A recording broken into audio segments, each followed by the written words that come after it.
Good evening, everyone.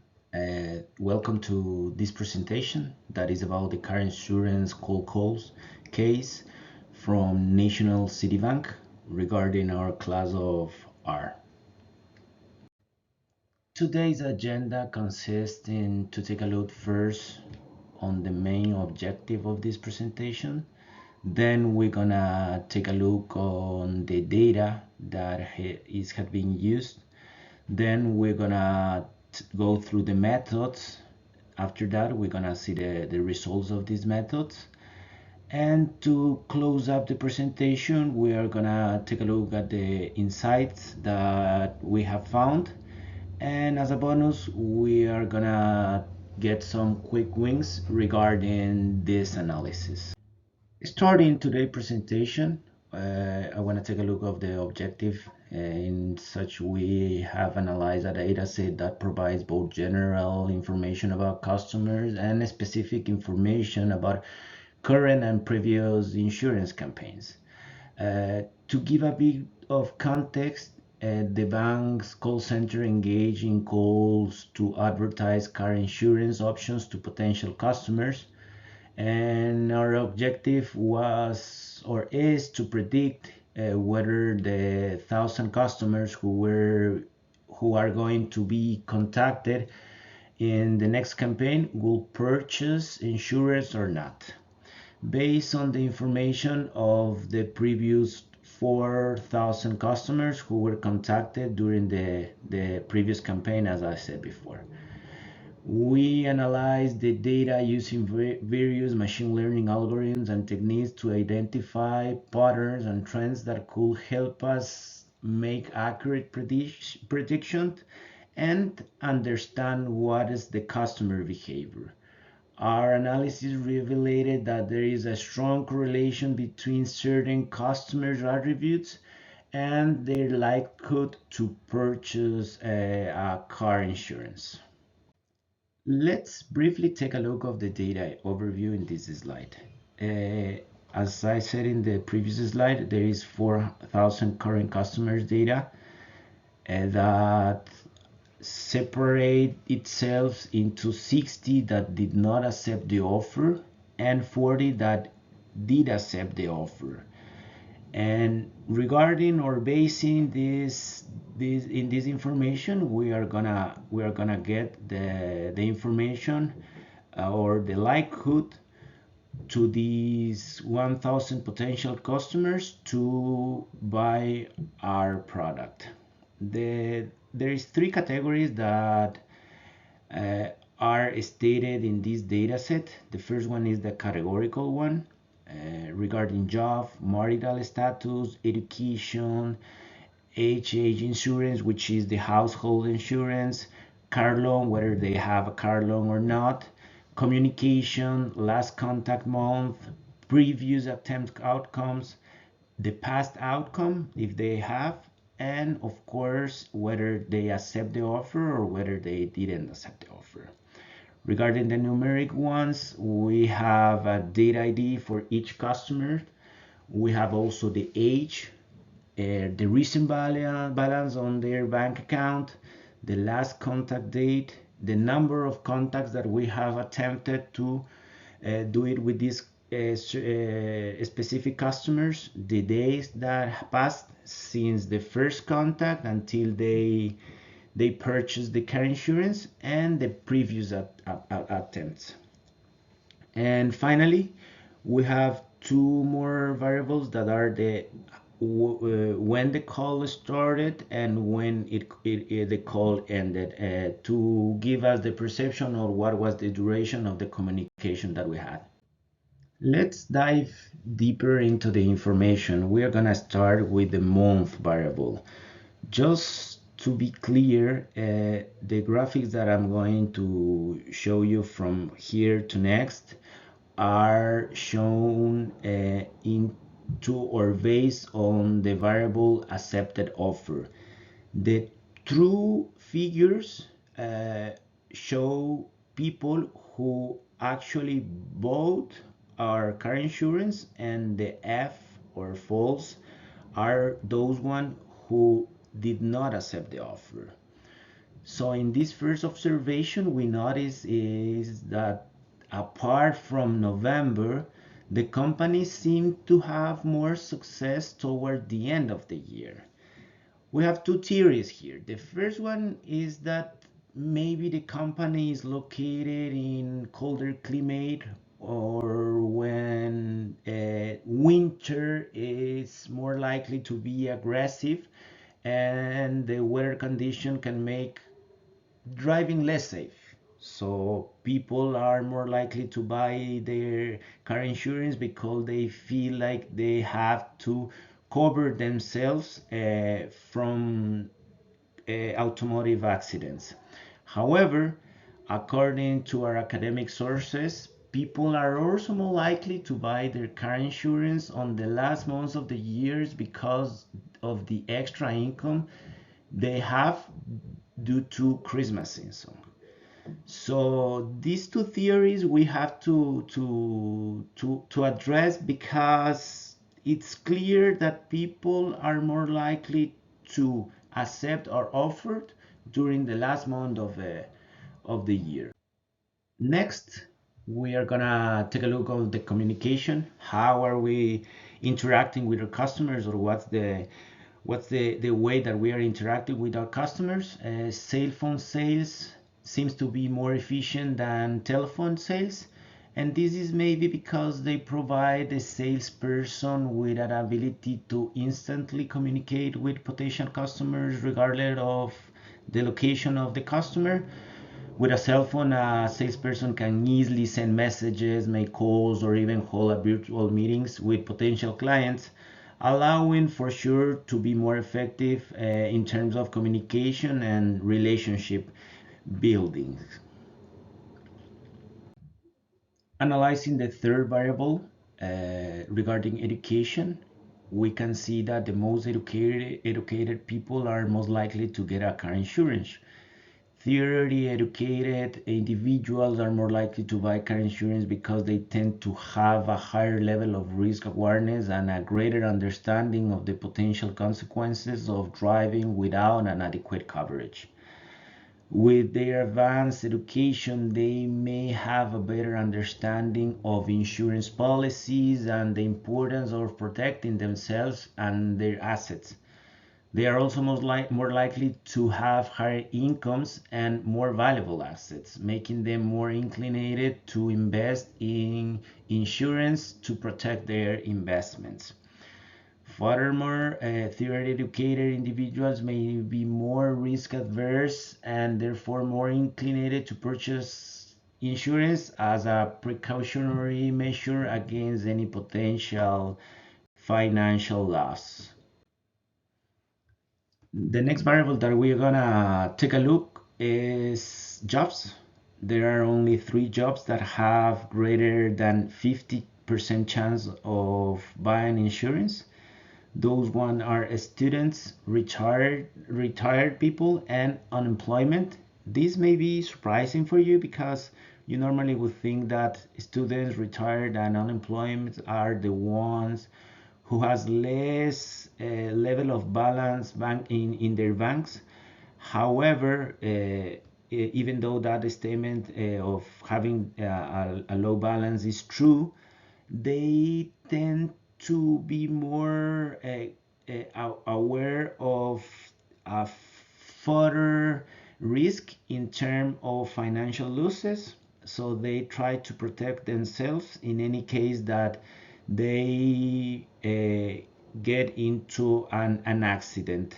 There is also a theory that it has been constructed by academic sources that says that retired people are the ones who has a little bit more balance levels from the students unemployment. This is because the retired people tend to be more likely to have less expenses in their lives, so they have more money, let's say like that, to invest into this kind of things in order to protect themselves. Let's take a look now to the household insurance. If a customer has a household insurance, they may be less likely to purchase a car insurance because they may assume that their household insurance already provides an adequate coverage, or maybe because they don't have enough money to invest in a car insurance because they already invested in their house insurance. This assumption can lead to a false sense of security and result in the customer neglecting to purchase a car insurance, even though it may offer additional protection against specific risks associated with driving. So this may be faced or fight with some marketing campaigns that can actually show them the risk of not having a good coverage for their automobile assets. Let's now dive deep into the age variable.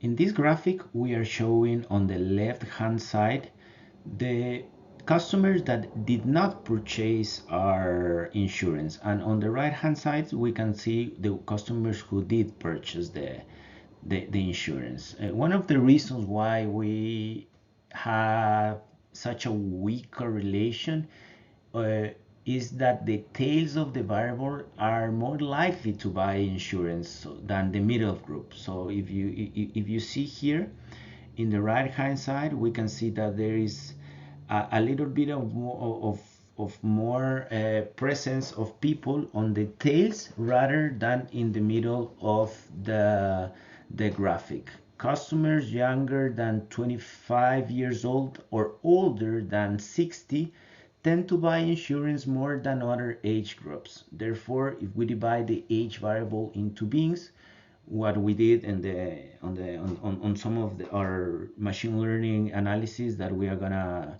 see after this, we can create a better result that can give us a little bit more sense of what's the matter in here. Let's now analyze the last variable, that is days passed since our first contact. The more days that passed since the last contact, the better the efficiency in selling car insurance in elder people. This is maybe because older individuals require more time to consider their options and make decisions and may be less receptive to high pressure sales tactics. This is good to consider because after that we're gonna see that some of the concentrations of our principal buyers are this group of people. Let's now get more into an statistical analysis. In the graphic that we can see on the slides, we are seeing a correlation graph between variables.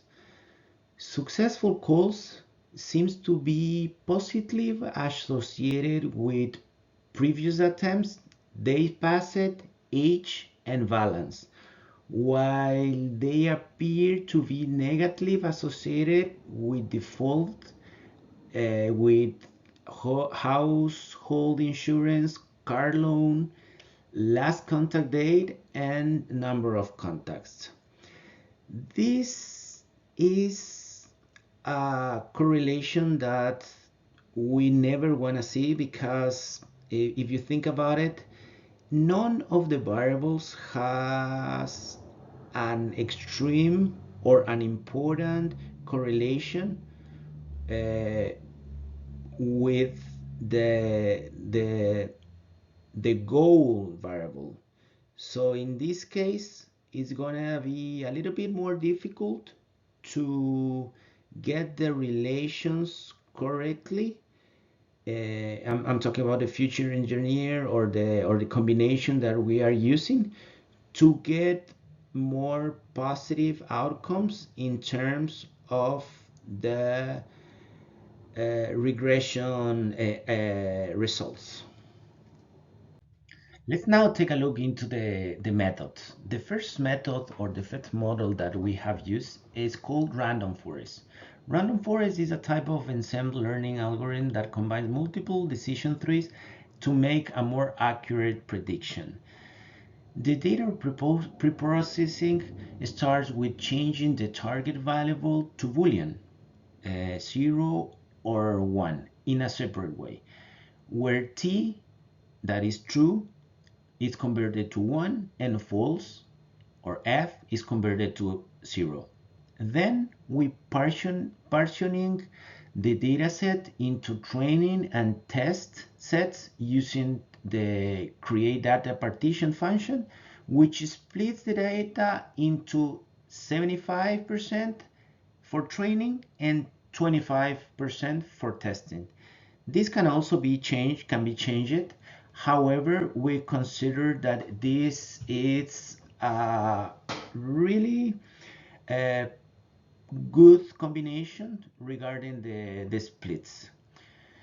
Then a random forest model is built using the random forest function in R with hyperparameters optimization. The objective here is to determine the optimal number of predictor variables, let's call it like that, without taking into consideration, of course, the y variable, that in this case is whether they vote or they didn't. The function tunRF or tune random forest is used to select the best value for the number of predictor variables. In this case, or as we can see in the code, is called best m. The final model is built using the random forest function with best underscore m, and the importance of the variables are plotted using the importance function. After that, regarding the model evaluation, we take a look at the performance of the random forest model by predicting on the test set and generating a confusion matrix and an ROC curve. The confusion matrix is plotted using ggplot, and the area under the ROC curve, the AUC, is calculated and plotted as well using ggRAC.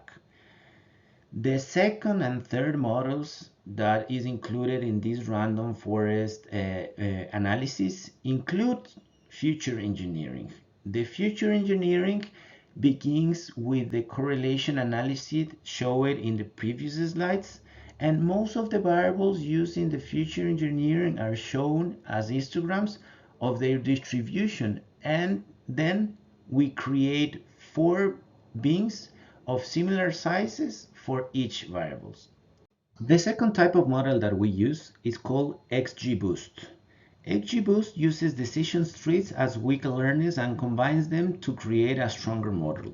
The processing starts by converting some of the factor variables in the datasets to numeric, such as month, and then performs one hot coding to convert categorical variables such as job, marital status, education, and communication into binary indicators. It is run on the training data as well and evaluates its performance on the test data using the test error rate and confusion matrix, calculating the future importance of all the variables. The code creates several visualizations such as the confusion matrix, future importance, and the ROC curve. For the hyperparameter tuning, we use the built-in xgv.cv function to optimize hyperparameters such as the learning rate, gamma, maximum depth, and subsample rate. We also calculate the best number of runs for the model. Then the model trains an XGBoost model on the training data and evaluates its performance on the test data as well as in the random forest using the test error rate and the confusion matrix. After that, we create several visualizations including the confusion matrix, the ROC curve, and the AOC curve. Finally, we use the XGBoost library in R for the implementation of the model, which is popular and powerful gradient boosting library for machine learning tasks where we have a Boolean outcome search. Let's now take a look into the first result. This is the second model of the random forest exercise, and this resulted some pretty surprising observation. First, even though age and balance had low correlation with the response variable, they were much more important in this random forest. However, the explanation of this is that decision strings being numerical features already, so the bin variables are kind of redundant. Going into the results of this second random forest model with an accuracy of 0.65 and a balance accuracy of 0.60, we can tell that this model is predicting more or less, but is still having some issues because the area under the curve, our AUC indicator, it's 0.40. So this is a pretty high area under the curve, which can be improved by other models that we are gonna see next. Taking a look to the second result of our XGBoost model, we can see that the days past, communication, and household insurance are those variables that have a stronger relationship with our goal variable in terms of importance. This can be supported by the accuracy of this model, that is 0.72, and the balance accuracy of this model, that is 0.68. These numbers are pretty good in terms of absolutes, but it's also worth to take a look of our area under the curve, which is 0.68, which is the best result that we have come up in this analysis. Finally, let's take a look to the 5 models run in this presentation. The first 3 random forests show that the best area under the curve is the second one, as analyzed in the previous slides. And regarding the XGBoost, the second one shows the best performance in terms of predicting the outcome from the variables that we have been talking through. Let's now finish our presentation with some of the takeaways that we have found. The first one is that the tails of the age distribution are more likely to buy. According to the Telematic Driving Profile Classification in Car Insurance Pricing paper, older people are more likely to buy car insurance because they fear of having a prime increase over their last years of life. Students and retired are more likely to buy a car insurance as well.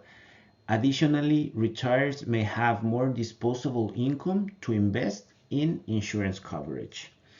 Customers with lower balances are more likely to buy car insurance.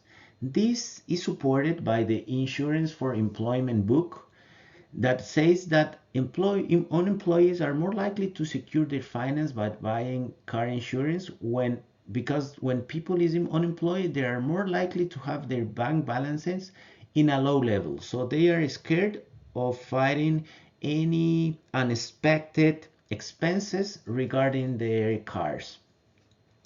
The lack of car loan increases also the chance of selling car insurance. Calls made in February, September, October, and December are more successful for selling.